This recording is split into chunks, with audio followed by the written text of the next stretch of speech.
Dikisahkan pada zaman Bani Israel, ada seorang laki-laki yang fasik dan zalim. Konon, tetangga dan warga setempat pun sudah angkat tangan akan kefasikannya. Tak ada yang mampu menghalangi tingkah dan ulahnya. Akhirnya mereka bermunajat kepada Allah agar memberikan jalan keluar untuk menghadapi laki-laki tersebut. Maka turunlah wahyu kepada Nabi Musa alaihi salam untuk mengusir laki-laki fasik tadi dari kampung mereka. Mendapat wahyu tersebut, Nabi Musa pun lantas melaksanakannya. Si laki-laki diusirnya hingga pergi ke daerah kosong tak berpenghuni. Tak hanya kosong penghuni, tetapi juga tak memiliki sumber makanan dan minuman. Tak berselang lama, karena tak ada sumber makanan dan tak ada orang yang bisa dimintai pertolongan, laki-laki itu jatuh sakit. Ia tergeletak di tanah begitu saja. Tidak ada yang menengok, tak ada yang merawat.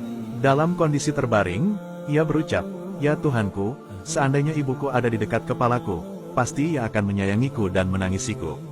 Seandainya ayahku berada di sampingku, pasti ia akan menolongku, memandikan jenazahku, dan mengafaniku. Seandainya istriku ada di dekatku, pasti ia akan menangisi perpisahanku. Seandainya anak-anakku berada dekatku, pasti mereka akan mengiringi jenazahku." Sambil mendoakan, "Ya Allah, ampunilah orang tua kami yang lemah, ahli maksiat." Dan terusir dari kampungnya ini. Ia keluar dunia menuju akhirat dalam keadaan putus asa dari segala sesuatu kecuali dari rahmat Allah. Suara si laki-laki kembali terdengar, "Ya Allah, jika Engkau memutus hubunganku dengan orang tuaku dan dari anak-anakku, namun jangan putuskan aku dari rahmat-Mu.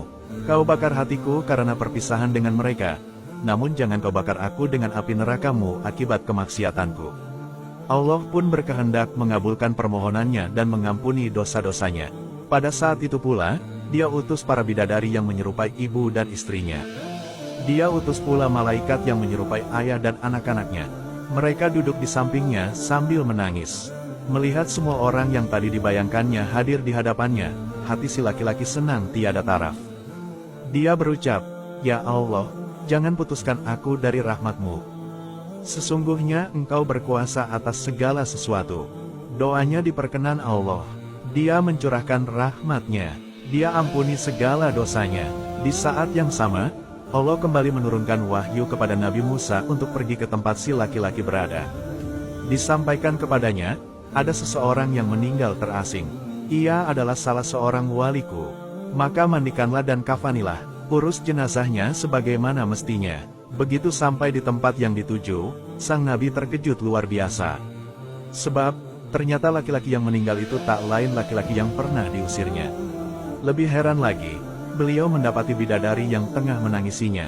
Dalam keheranannya, sang Nabi bertanya, "Ya Tuhanku, bukankah ini laki-laki fasik yang pernah aku usir sesuai perintah-Mu?" "Benar Musa, namun aku merahmatinya. Aku mengampuninya. Di saat sakitnya, ia terasing dari ayah, ibu, istri, dan anak-anaknya. Maka aku kirim para bidadari dan para malaikat kepadanya yang menyerupai ibu, istri, ayah, dan anak-anaknya. Itu aku lakukan semata sayang kepadanya. Ia terhina dan terasing. Saat meninggal, para penduduk langit dan bumi menangisinya. Bagaimana aku tidak menyayanginya, sebab aku adalah zat yang maha sayang di antara para penyayang." Demikian kisah yang disebutkan oleh Syekh Muhammad Ibnu Abu Bakar dalam kitabnya Al-Mawahiz Al-Usfuriyah.